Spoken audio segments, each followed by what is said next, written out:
По приказу Министерства здравоохранения Республики Тыва был утвержден новый порядок проведения медицинских осмотров. Все медосмотры для первоклашек будут проводиться в образовательных организациях. По городу Кызылу это в 1, 8 и 18 школе. И если первоклассники пойдут учиться, то в детсадах ситуация другая. Пока работают дежурные группы, а вот группы на постоянной основе откроют после особого распоряжения. И только по 2 группы в день в каждом дошкольном учреждении по мере прохождения медосмотра. В день приема в детский сад открываться детские сады будут только по 2 группы в день. В каждом детском саду только по 2 группы.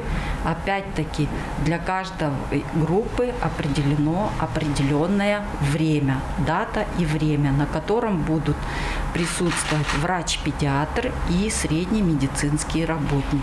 Порядок проведения медосмотров в дошкольных образовательных учреждениях будет проходить в 3 этапа. Первый – формирование групп. Второй – прохождение узких специалистов. Медицинские работники сами будут приезжать в группы детских садов. И третий – забор биологических анализов. Медицинскими работниками будет проводиться забор у детей биологического материала на кал-яйцеглист и на энтеробиоз. Поэтому сейчас ни в какие лаборатории ходить не надо. Пока детские сады у нас управлением Роспотребнадзора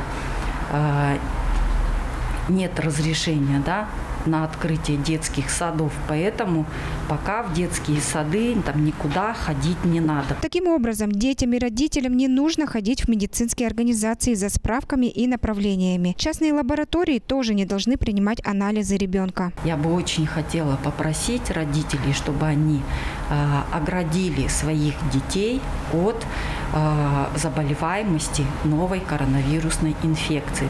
Для того, чтобы не допустить следующую волну коронавирусной инфекции, нам следует ответственно отнестись ко всем мерам безопасности для здоровья наших детей и своего собственного. Алдынкыз Буян Монгуш, Мирана Иргит, Тува 24.